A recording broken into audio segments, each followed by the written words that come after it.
जय जिंद फ्रेंड्स। मैं CA सरस जैन। दोस्तों, आज हम बात करेंगे कि जो 29 सितंबर से मॉनिटरिंग पॉलिसी कमेटी की जो मीटिंग होने वाली है उसमें रेपो रेट का क्या रहेगा। क्या रेपो रेट कम होगा या रेपो रेट स्टेबल रहेगा, क्या रेपो रेट बढ़ सकता है। तो दोस्तों, मेरी वीडियो को एंड तक देखें और अगर मेरी वीडियो आपको पसंद आए तो मेरी वीडियो को लाइक करें, मेरे चैनल को सब्सक्राइब करें और साथ के साथ मेरी वीडियो को शेयर भी करें। तो दोस्तों, जैसे कि मैंने आपको भी रेपो रेट के बारे में बताया, तो मैं फर्दर आपको उसके बारे में और जानकारी देता हूँ। अभी इन सितंबर 2025 SBI की लेटेस्ट रिसर्च रिपोर्ट ये इंडिकेट करती है कि अभी रेपो रेट स्टैंड करता है 5.50% की रेट पे। तो इसकी कुछ एक्सपेक्टेशंस हैं कि जैसे कि जो बिनाइन इन्फ्लेशन ट्रेंड्स है उसको देखते हुए जो मैंने बताया अभी मॉनेटरी पॉलिसी कमेटी की मीटिंग है, तो हो सकता है कि इसको कुछ और कम करा जाए। तो दोस्तों, अगर रेपो रेट अगर कम होता है तो उससे क्या होगा, अगर बढ़ता है तो उससे क्या होगा। सबसे पहले तो हम बात करेंगे what is repo rate. Repo rate क्या है दोस्तों? अगर किसी बैंक को, कोई नेशनलाइज बैंक हो, अगर उसको कोई फंड्स की ज़रूरत है तो वो कहाँ से पैसा लेगा? वो RBI से पैसा उठा लेता है और RBI उसके बदले में एक रेट चार्ज करता है। तो वो तो हो गया आपका रेपो रेट। और now situation different. May be bank के पास पैसा सरप्लस है 5 दिन के लिए, 10 दिन के लिए, 15 दिन के लिए, मे बी 500 करोड़, 1000 करोड़ और 2000 करोड़। तो लेट्स सपोज 1000 करोड़ बैंक के पास एक्सेस रखा है। तो वो क्या करता है, वो 10 दिन के लिए उसने RBI को पैसा अपना दे दिया और उसके बदले में वो कुछ बैंक से इंटरेस्ट भी लेगा। RBI ले लेता है जनरली।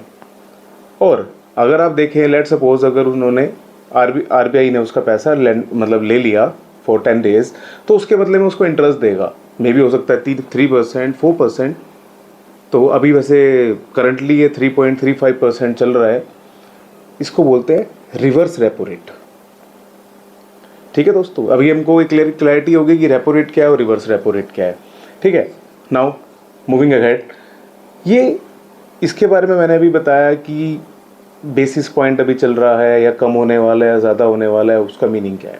ठीक है दोस्तों, मैं फर्दर इसके बारे में बात करता हूँ। अभी जो मैंने आपको बता रहा था कि SBI की जो लेटेस्ट रिसर्च रिपोर्ट आई है उसमें जो सितंबर 25 में उन्होंने इंडिकेशन करा है कि रेपो रेट को 25 बेसिस पॉइंट रिड्यूस करना चाहिए, लेस करना चाहिए। यानी कि आप ये मान के चलिए कि रेपो रेट में, यानी कि 1% में 100 बेसिस पॉइंट हुए। अगर मान लो कम होएगा 75, तो 75 बेसिस पॉइंट कम हुआ, 0.75, 0.5 घटेगा तो 0.5% डाउन गया। लेकिन यहाँ पे 1/4 बेसिस पॉइंट डाउन जाने वाला है, यानी कि 25 बेसिस पॉइंट डाउन जाने वाला है। ओके, नाउ अगर हम अब बात करें कि भाई अगर RBI ने, जैसे अगर आप देखते आ रहे हैं कि फरवरी 2025 में हमारा जो रेपो रेट था वो 6.25%, 6.50 था, उससे वो RBI ने 25 बेसिस पॉइंट कम करा तो वो 6.25 आ गया। मूविंग अहेड, फिर अप्रैल 25 में उन्होंने 25 बेसिस पॉइंट और कम करा था तो 6% पे आ गया था, 6% पे आ गया था। फिर जून 2025 में उन्होंने उसको और कम करा। जब और कम करा तो फिर वो 5.5 पे आ गया। अभी करंट रेट 5.5 है। और अगर इस 5.5 से भी अगर वो डाउन जाता है तो दोस्तों कितना परसेंट और हो सकता है?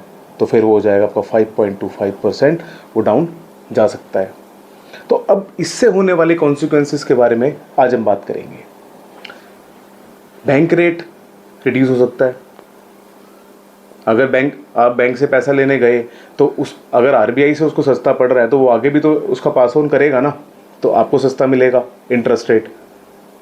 अगर आपको इंटरेस्ट सस्ता मिलेगा तो आप अपना एक्सपेंड कर सकते हो बिजनेस को। प्रॉफिट आपके कम आ जाएंगे और साथ की साथ स्टॉक प्राइसेस भी बढ़ सकते हैं। कैसे? पहले बात करेंगे लाइक लेट सपोज आप बैंक से पैसा लेने गए for auto loan, home loan, personal loan या किसी भी लोन के रिगार्डिंग। अब डेफिनेटली अगर आज आपकी जितनी ईएमआई आ रही है, अगर रेपो रेट डाउन जाता है तो अगर रेपो रेट डाउन जाएगा तो आपका इंटरेस्ट भी कम आएगा। हम इसको एक एग्जांपल से समझते हैं। लेट सपोज आपने बैंक से 50 लाख रुपए होम लोन लिया, उस पर आपका 8% का इंटरेस्ट रेट चल रहा है और आपने वो लिया फॉर 20 ईयर्स। तो उसमें आपकी ईएमआई कितनी आएगी? आपकी ईएमआई बनेगी 41,823 रुपीज़। और आप वो 20 ईयर्स में बैंक को कितना इंटरेस्ट सर्व करेंगे, यानी कि कितना इंटरेस्ट देंगे? वो आप देंगे 50,37,281 रुपये। I repeat, 50,37,281 rupees. और अगर आपकी इंटरेस्ट रेट, रेपो रेट अगर डाउन हो जाता है 25 पैसे से, तो अब आपका इंटरेस्ट रेट कितना बन जाएगा? 7.75%। यानी कि 50 लाख का लोन, 7.75 इंटरेस्ट रेट और 20 ईयर्स के लिए। नाउ अब आपकी ईएमआई कितनी आएगी? 41,048 रुपीज़। और आपको टोटल 20 साल तक कितना इंटरेस्ट सर्व करना है, ब्याज भरना है? 48,51,383 रुपये, यानी कि 48,51,383 रुपीज़। और आपकी ईएमआई कितने रुपए से कम हुई? 775 रुपीज़ से हर महीने आपकी ईएमआई कम हो जाएगी। और आपको कितना पूरा टोटल ब्याज कम हुआ? 1,85,898 रुपीज़ का फ़ायदा मिलेगा। सेकंड बात करते हैं। ये तो हो गया हमारे फ़ायदे की बात। अगर आपने एफडी में पैसा लगा रखा है कि आप सोच रहे हैं हम एफडी कराएंगे, तो उसके इंटरेस्ट रेट डेफिनेटली गिरेंगे। हो सकता है आप अपना एफडी वाला पैसा स्टॉक मार्केट में लगा दें या कहीं और लगाएं। अगर आपने पैसा अपना शेयर मार्केट में लगाया तो डेफिनेटली स्टॉक मार्केट जो डाउन चल रही है वो उठ सकती है दोस्तों। मे बी जो मैं आपको 25 बेसिस पॉइंट डाउन जाने की बात कर रहा हूँ, हो सकता है वो अक्टूबर फर्स्ट वीक में उसकी कोई अनाउंसमेंट आ जाए और हमें ये फेस्टिव सीज़न में एक तोहफ़ा मिल जाए दोस्तों। Thank you very much.